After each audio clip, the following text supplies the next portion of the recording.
morning. Welcome to church this morning. I'm Jan Simon of the Unitarian Universalist Congregation of Venice, where we strive to be a beacon of liberal religion for Florida's Suncoast and a refuge for all who seek a welcoming community, no matter your color, your creed, ability, or class, no matter who you love, your gender expression, political affiliation, or religious belief. Here we celebrate our differences as we learn from one another. If you'd like to know more about this congregation and its many opportunities for learning, growth, and connection, you can peruse our calendar and announcements on Facebook or on our webpage at uucov.org. If you're joining us online, please consider navigating over to our website, clicking the donate button there, and giving as generously as you can. We hope you'll find something in this service that speaks to you and maybe lifts you up or challenges you in ways that lead to spiritual reflection and personal growth. We're glad you've chosen to join us. Welcome to church today. If you're visiting us for the first time, we'd love to meet you. Please introduce yourself with your name and where you're from. Anybody visiting today? Yes. I'm Claire Reister. I'm from Stockbridge, Michigan. We're up there visiting David. Very nice. Welcome. Welcome, Linda. And I especially like people from Michigan. Just saying. Anyone else visiting? Yes. My name is Rosemary Smith, and I know some of you because I was involved from 2015 to about 2018 or so. And then life happened, and so I'm back. My brother is Bob Edwards, who many of you might know, who became a member a year ago. And he's the one who inspired me to be here today, saying, please be there because of the philosophy of what we're going to be talking about today. Great. Thank you for having this going on. It's great to be back. Great. We're glad you came back. Is there someone else back there? New? Or visiting? Okay. How about somebody who's returned from being away for the summer? Oh, lots of people. Okay. Welcome back. Anybody want to stand up and announce where they came back from? Yes. Liz Hoy from Germany. Nice. Great to see you again. Yes. Steve Simon from Wisconsin. Hi, Steve. I saw you this morning. Yes.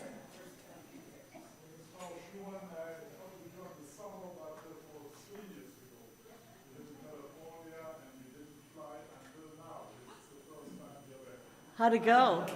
Yeah? Well, thanks for taking the leap. Yes. And Linda and Bill from Cape Cod. Yay. Everyone's happy because Linda runs so many things for us. Hello. Welcome back. Anybody else? All right. Well, we're glad that we're filling our ranks back up again. We have some events and announcements that I'd like to mention. First of all, Joel, he was going to say a few words about donations for the repairs.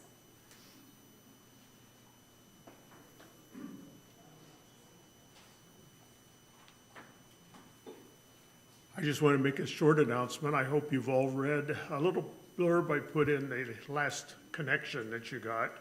But anyhow, we invited you all to donate to the repairs, the cost of repairs that we need to do following the hurricane. And I'm saying so far we've done really well. People have responded well. I just want to renew your knowledge that it's there. Send $100, $500, $1,000, whatever you think you can afford. I also point out that if you haven't done your RMD for this year, November's getting pretty close to the end of the time you can, and it works well. It saves you some tax dollars, and it also will benefit the church. So please feel free to contact me, or Ken Boysworth, the treasurer, and send in a donation if you can. But thank you. Thanks, Joel. And John Van Camp? Where's John? Oh, there he is.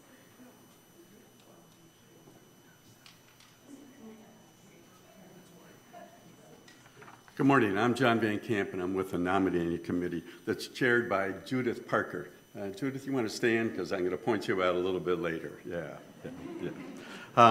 So we're working on filling 3 vacancies on the board of directors for 2-year terms beginning on April 1st, 2023.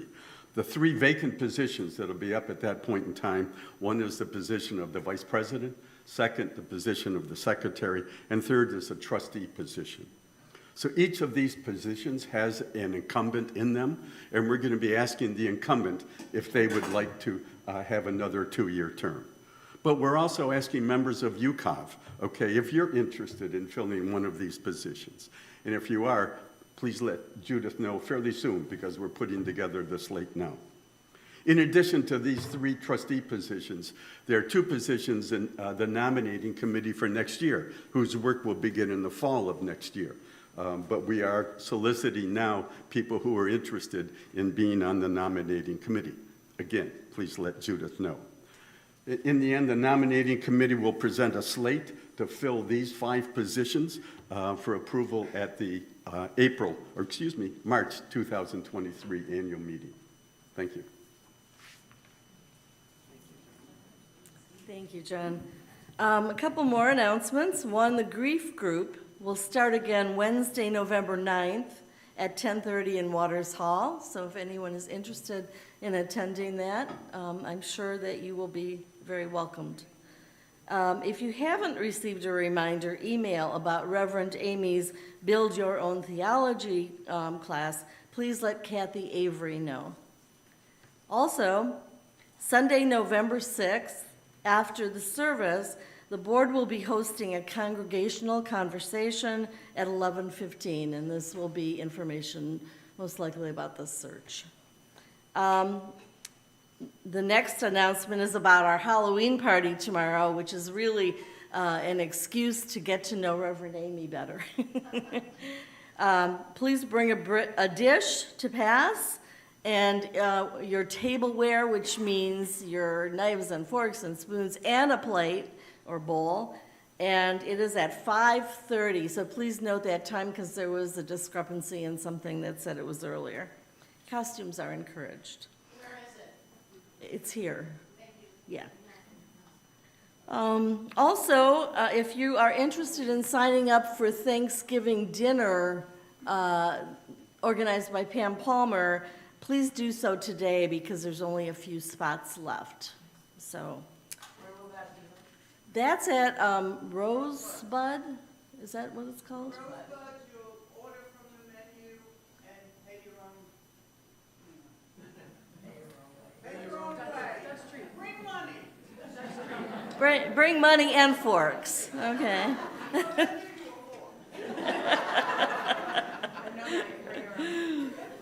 Okay.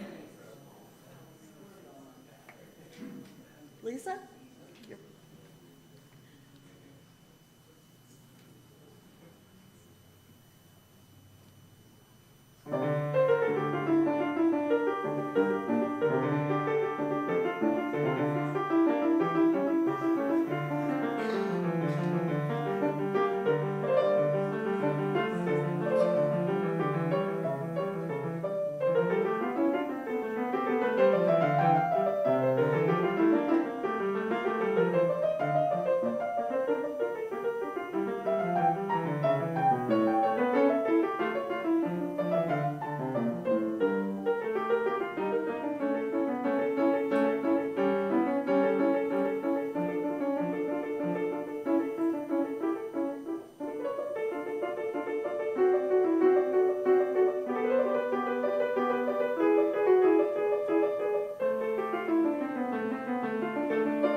We light the fire to drive out the darkness.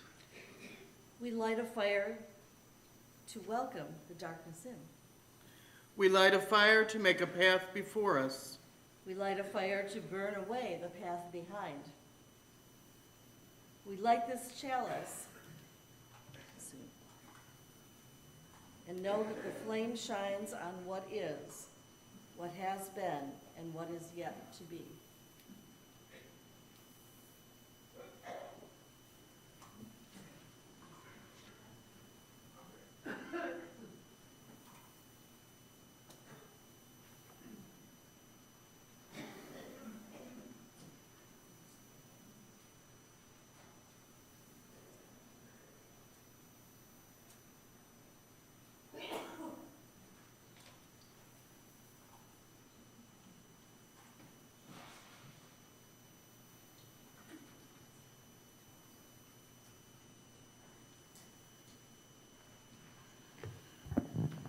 Well, good morning, everyone. Good morning.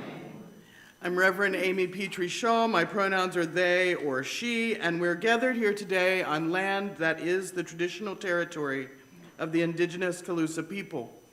If you've brought mementos, pictures, or items at any point during the service, please feel free. You can do it during a hymn, you can do it now. Please feel free to bring it up and put it on one of the tables. Just don't set fire to anything.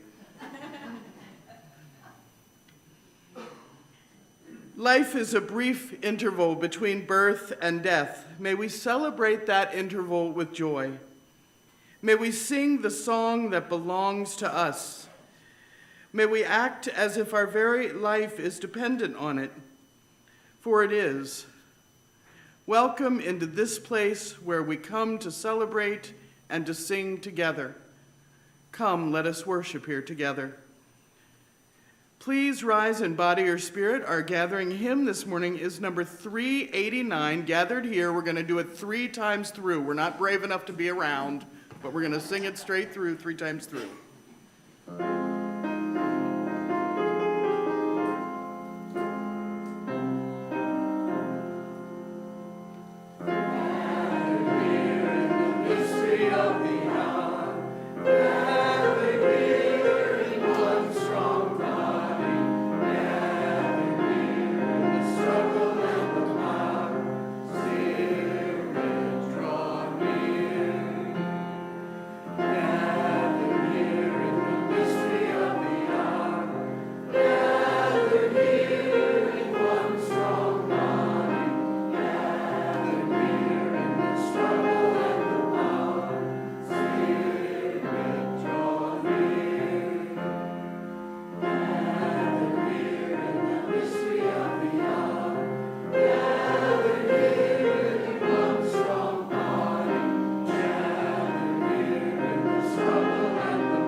Children's Chapel today, we want to tell all the kids who are attending with us in the room and those who may be following along on YouTube what the adults are going to be talking about today.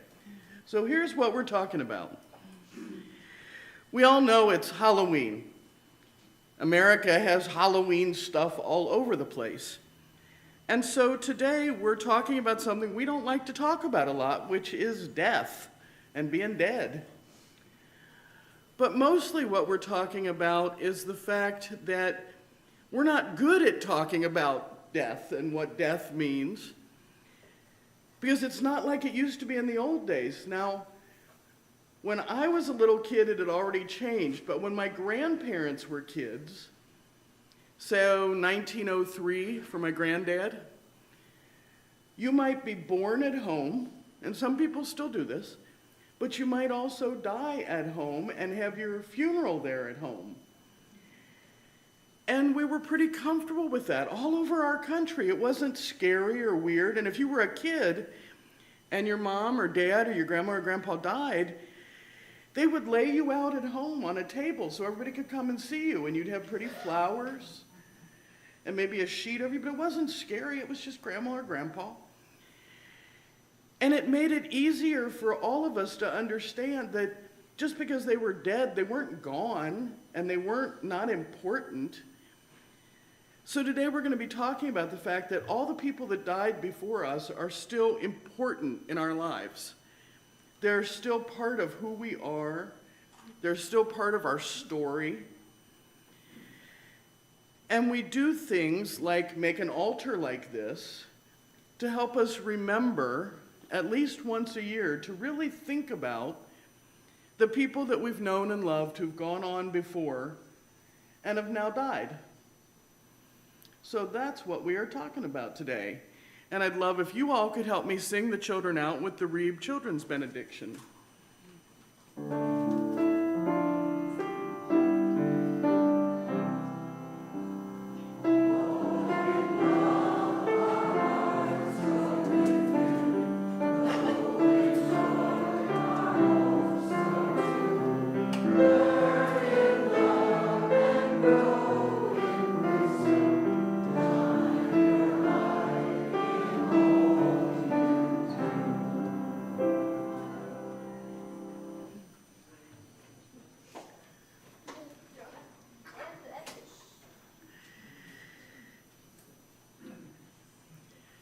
Giving is a sacred practice, and here we value giving and generosity because when you give, you also receive.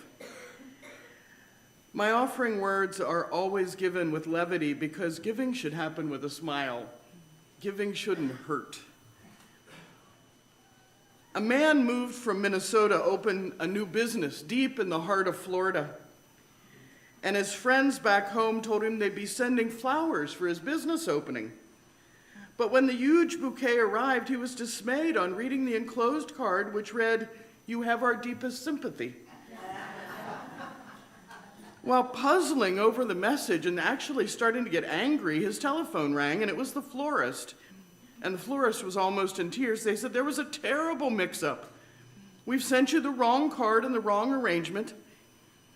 "It's all right," said the man. "I'm a businessman. I understand these things can happen. The message is funny now that I know how it happened." "But you aren't the problem," the florist said, starting to cry for real. "I accidentally sent your card and arrangement to a funeral party." "Well, what did it say?" said the businessman. "Congratulations on your new location. We warned you it would be hot."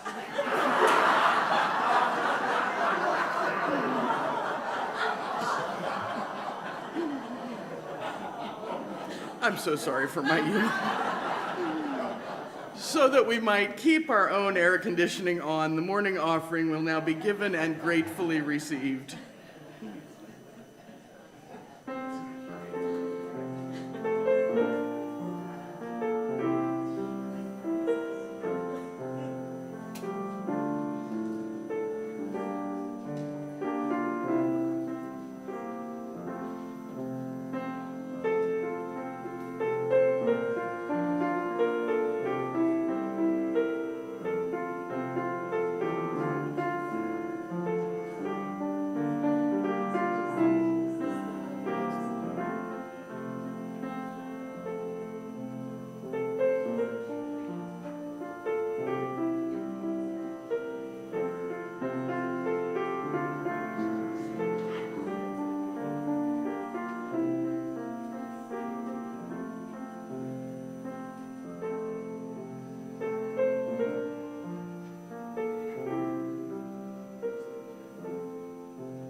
Church is not about the building, but about the community. We're a community of human hands and human hearts, and we come together every week to share our laughter and our tears and to bear witness and minister to one another as we struggle with life's sorrows and celebrate life's joys. We're entering into a time of sharing our joys and concerns, and you can raise a hand, and our worship associate will bring you the microphone. Please share only the stories that are yours to tell.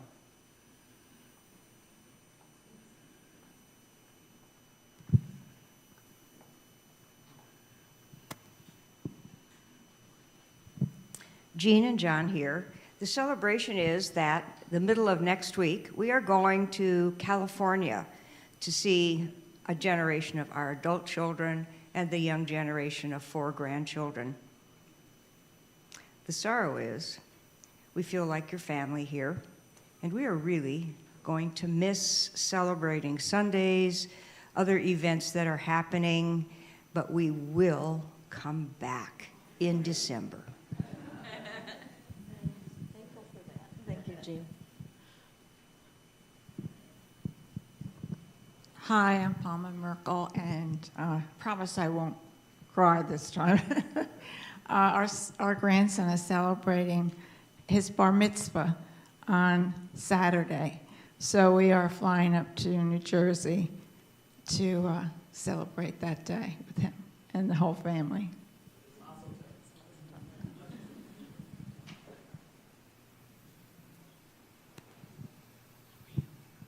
I'm Linda Underwood. I feel compelled this morning to let you all know how special and joyful it is that you make those of us who are returning. We do go away for the summer, but you walk through those doors of UCOV and the energy is there and the smiling faces, and this is a loving congregation, and I appreciate all of you.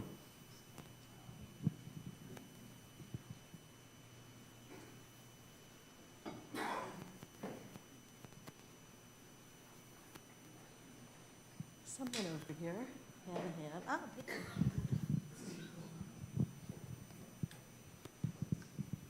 Hi, mine is a little joy, a little concern. The last of my father's 2 siblings died this week, and it's a passing of a generation. My one aunt actually was only 6 years older than me, so realizing that I'm so close. But it was nice to know I had lots of aunts and uncles for a long, long time. So thank you.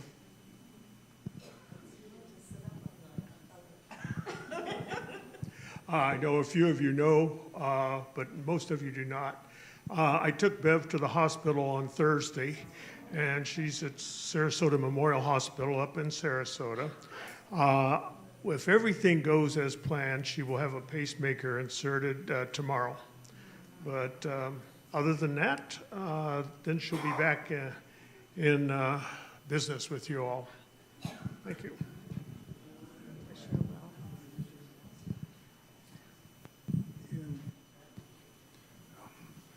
Given the story that we heard earlier about the mismatching of things, I had a friend who had died, and her ashes were kept.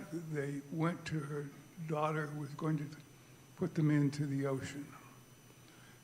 Daughter looks at the bottom of the urn and finds the wrong name on it. And she manages to convince herself, along with the person running the crematorium, that it's actually correct. But I always thought that was the best one I'd ever heard.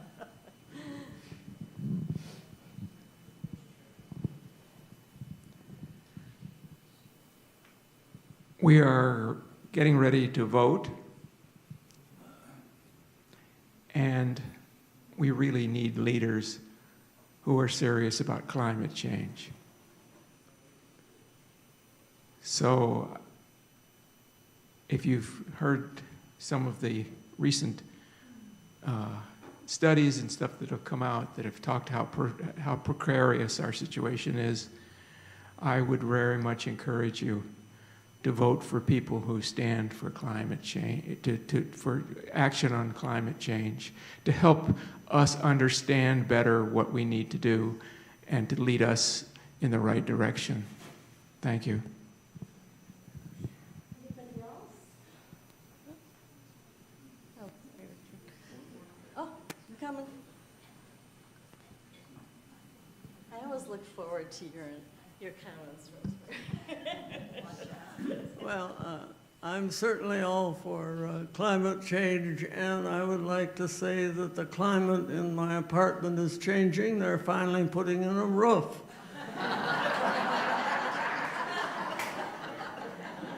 And the cat is excited, and I'm excited, and I hope they do a good job. Okay. All right, thank you.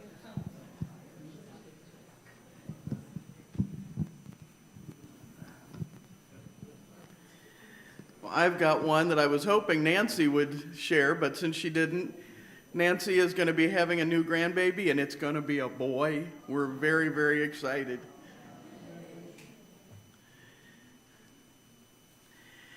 May the love of this community hold all who need love and concern. May the light of the community shine on the broken places of the world. May the work of our hands and our hearts support, aid, and comfort all those who hunger for food or water, justice or freedom. May we never look away when we're needed. May those who are grieving be comforted. May those who are tired find rest. May the broken places be healed. And may those who are filled with joy and laughter always be abundant.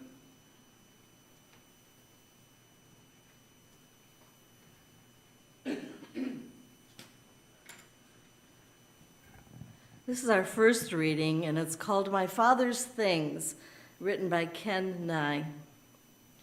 My dad died 28 years ago. I still have some of his things. A red plaid Pendleton bathrobe. I kind of look like Dad in that thing now. An old Sears table saw, bought, used in 1950. I still use it, but only for rough work. An old grinding wheel, noisy as sin, but it sharpens more blades in no time. Trays and trays of screws and nuts sorted in biscuit pans by size, just stir and search. His gold watch, given to him in '57. It hasn't worked for years. It's going to cost too much to fix it, so I keep it in the drawer. I had his pocket knife, but lost it. I always lose my pocket knife. There are other things of his I have as well. I have his feet. I swear my feet look just like his. I have his eyes. They're green. I have his gait, knees kicking out like bow-legged cowboys. When I walk in front of a storefront window, it's my dad. I have some other things of his, too. A love of animals, especially dogs, one of God's greatest inventions. His value system and code of conduct, the do's and don'ts of being an adult. Some might say bathrobes and saws and codes of conduct are not exactly jewels to take to the bank. But I answer, jewels don't shine as brightly as my father's things.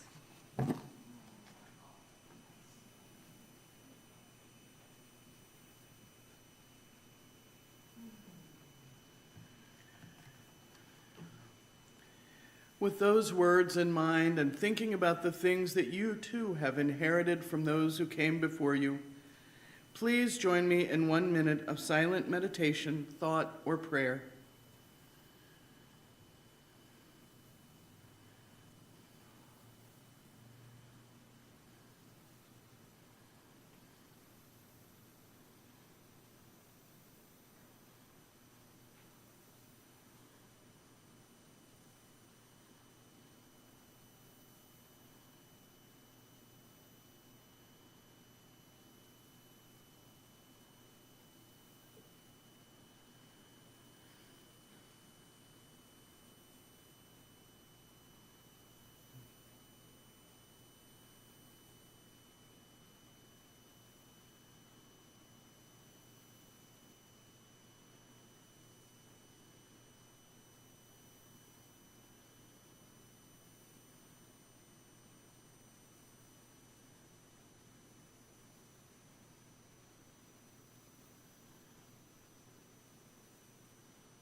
Lisa.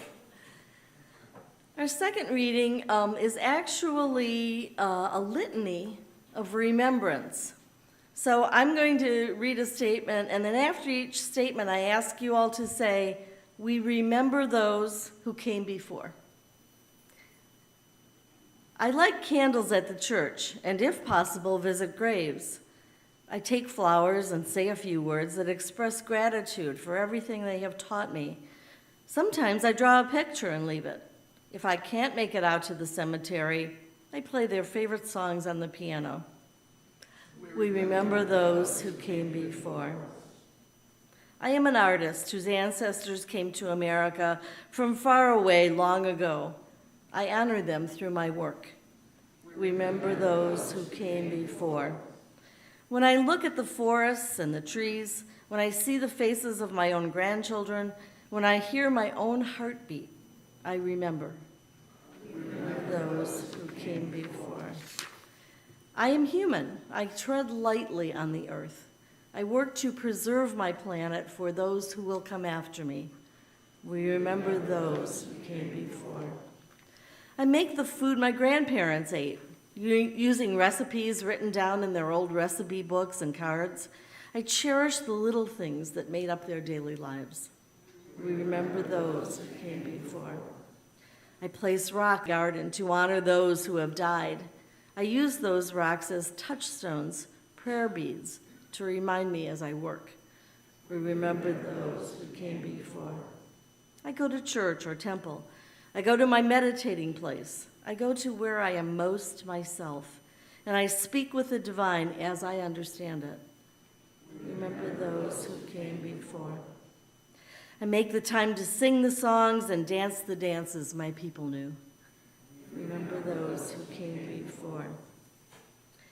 Every year, my family and I put up a Dia de los Muertos altar to honor our ancestors who have passed. In this future, with the next generation, I look back. We remember those who came before. I honor my ancestors by loving the person that I am. My healing and wholeness is their healing and wholeness.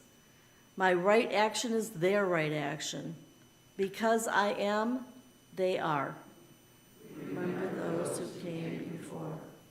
May you stand proud and strong on the shoulders of your ancestors, acknowledging and honoring yourself for the magnificent creation that you are. You are the result of the love of thousands.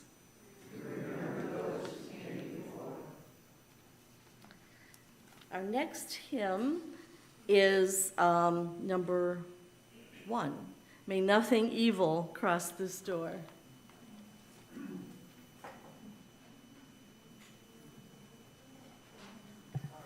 That's okay.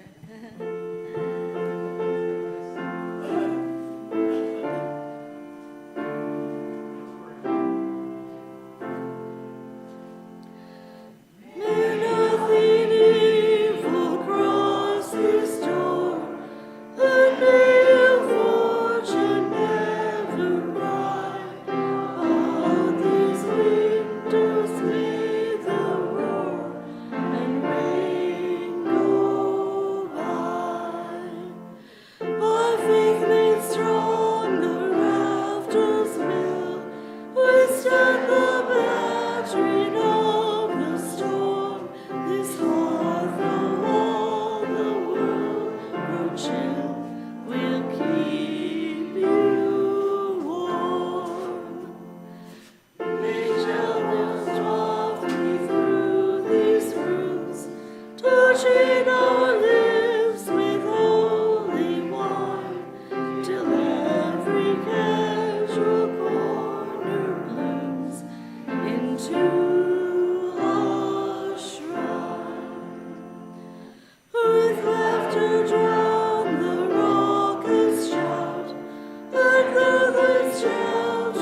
was a comedian used to do a bit that as a kid I thought was hysterical.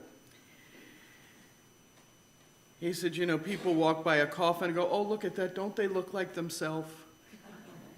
And he said he wanted to take a tape recorder and record himself saying a few words so that at his own funeral he wanted an open casket. And he wanted the voice to be coming from his, you know, his pocket going, hi, I'm dead, don't I look like myself?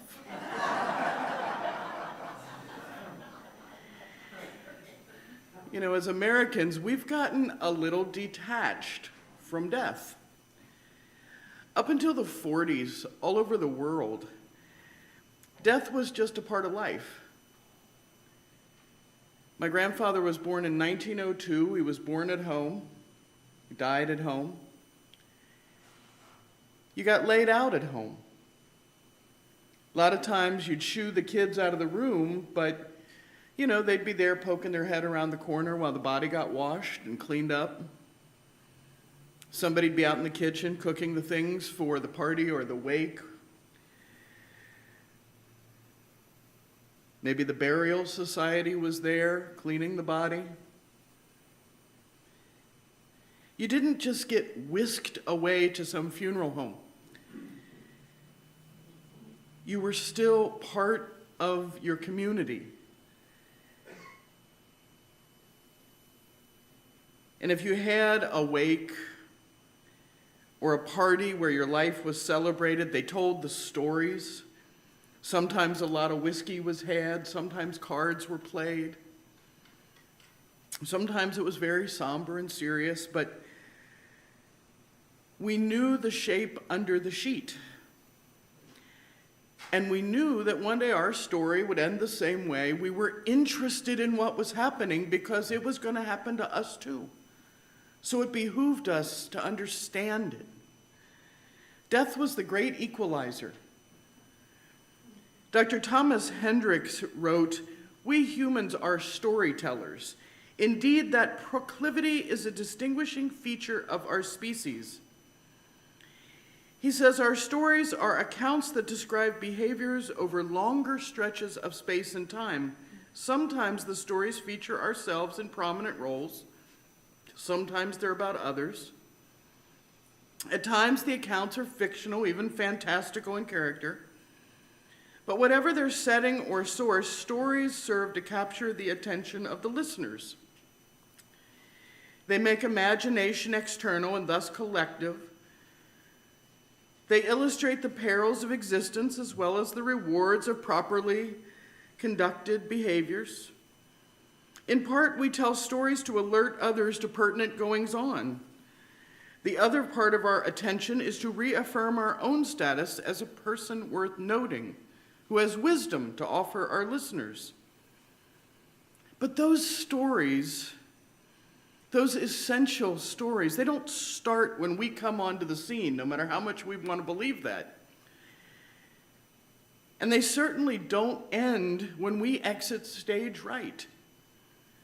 We're born into the amazing story, and when we die, our story and the other stories, they go right on.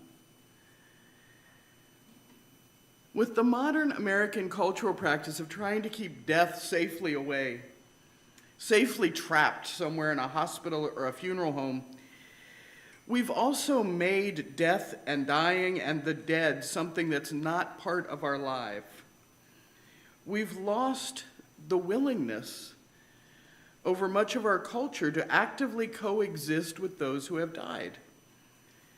But we are still storytellers, and one of the most amazing ways of knowing ourselves and carrying our story forward is to know and honor the chapters that came before. If any of you are familiar with him, Terry Pratchett writes, "No one is actually dead until the ripples they cause in the world die away." He said, "Do you not know that a man is not dead while his name is still spoken?" Our dead are still here. They are still alive in us. Their stories are still ready to be told. And different cultures around the planet have days for remembering the dead. And they all share some things in common. All Souls Day is November 2nd. It's a day in Christian calendars to remember the dead and to tell their stories. The Day of the Dead is also on November 2nd. It's celebrated in Mexico and in parts of Latin America. It's a sacred holiday to build an altar to remember the dead, to tell their stories, to cook their favorite foods to share. Samhain, the pagan Sabbath, celebrated on October 31st, is also a day when the dead are close, calls us to honor and remember those who are gone. You know, it's been about 2,000 years since the Celts started celebrating Samhain. It was their New Year's Day. They welcomed the dark half of the year, the time after the harvest was through, but before it was time to plant. And Samhain was the day when the walls between the worlds were very, very thin, according to them. It was the day when the dead and the living could talk together. Some of our ancestors thought that this day was the day when one thing became another, when it wasn't this and not that, but a lot of different things. Light was becoming dark, growth becoming emptiness, warmth becoming cold, life becoming death. We're in a liminal time, a borderland, where the dead and the living share their stories. Those before you are gone, but there are already new lives coming after you. This is a time to remember where you come from, where you are going, and who you are in your bones. These holidays are fascinating in their own ways. They tell us we don't just move through the world. We're dancing through, holding hands to all those behind us and all those in front of us. And inside us all is the skeleton just waiting to get out. Samhain is a boundary-crossing time where the wall between the world of the living and the wall of the spirits could be easily broken. And for our ancestors, this meant that humans could step over into that world, something that smart people never did. And spirits or fairies could step over into our world, something they really didn't want. People were often scared of these kinds of spirits or visitors from other worlds, so they left them offerings of food and milk and alcohol to make sure that the spirits thought well of them and would help them and their animals get through the winter. Celts also believed the dead came visiting, so they'd leave food and alcohol set in plates at their tables for the spirits who they wanted to come inside. Outside in the streets, some people would put on wild costumes and they'd go door to door begging for food and drinks. We think, historically, these people were playing the parts of the spirits and souls of the dead. The costumes were meant to intimidate those spirits and to keep them from recognizing them as humans. Today's Halloween celebrations have become a time for scary stories and haunted houses and trick-or-treating. Some people love it as a fun holiday for kids, others ignore it. Some people do the creepy and the ghoulish stuff. Some people believe it has something to do with the devil, which it never has. Almost nobody talks about that original meeting. It was a time to welcome your own ancestors back to your table. It reminded people that whatever lived in the spirit world could be good or bad, malignant or benign, and that those we love could still be held in our hearts and welcomed into our lives even after they're gone. Today, it's a good time for us to honor the beloved memories. Friends and ancestors, even pets, tell their stories, share their favorite foods, not the pet food, of course, unless you were really close. But it's time to get out the pictures, to make that recipe your grandma used to make that you don't ever bother with because it's really complicated. It's also a good time to think about what protects you from the negative in life and what you do about it. Are you like those folks that used to wander house to house singing and shrieking to drive away evil? Do you need to just make a little more noise? Do you need help driving away the bad? Maybe you just need to light your own personal jack-o'-lantern, shine a little light on the subject and drive it away. Maybe feed it, offer it a drink, let it know you're willing to work with it. What do you have to do to keep the dark away from you, the bad away from you? Samhain reminds us that we have power and we can use it to honor the good and control the bad in our world. It's not too bad for a holiday that's become a celebration of dressing up as a T-Rex. On this day, we create a dead altar where the living and dead can meet and dance together, where the stories in our bones can be told.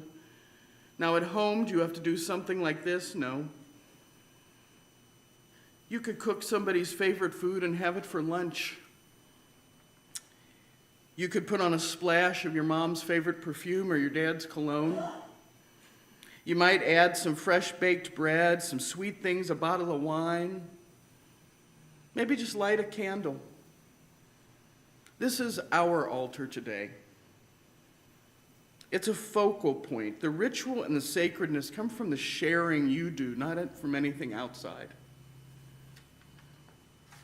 Tell the stories of your dead.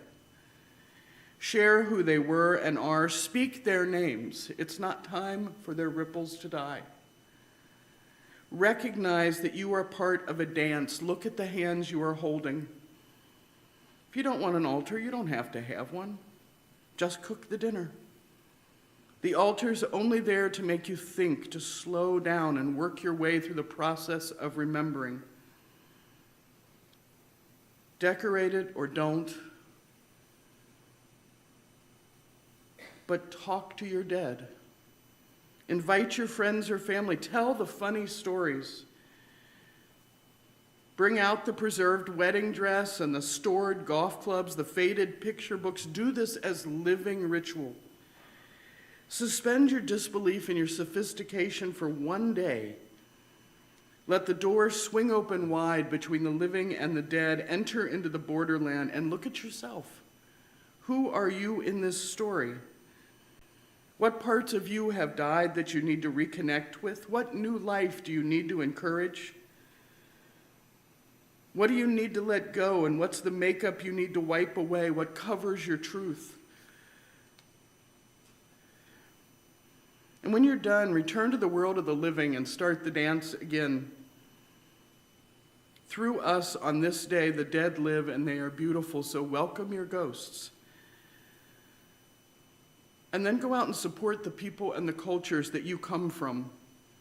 Order food from the German or Polish or Mexican restaurant. Look up the art and your music that your parents or great-grandparents loved. In the words of Sweet Honey in the Rock, we are our grandmother's prayers. We are our grandfather's dreamings. We are the breath of the ancestors. We are the Spirit of God. So enjoy the day. And absolutely, absolutely keep dancing. Amen.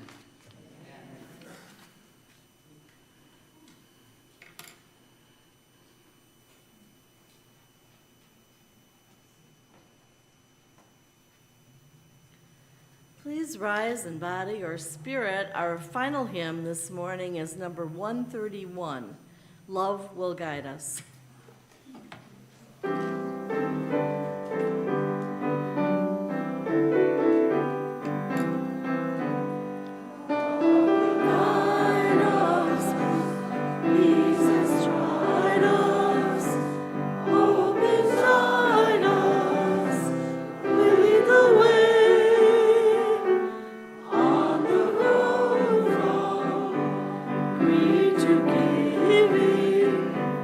Love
Spirit of life, who we know best in our own loving and being loved, hold us as we remember those we have loved and those who have loved us.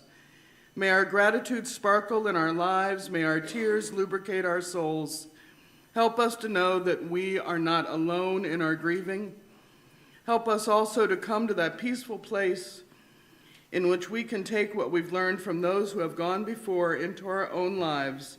Remind us that we too are mortal, and that the only enduring legacy we leave is the love that shines in our lives. Peace, ashe, and may it be so.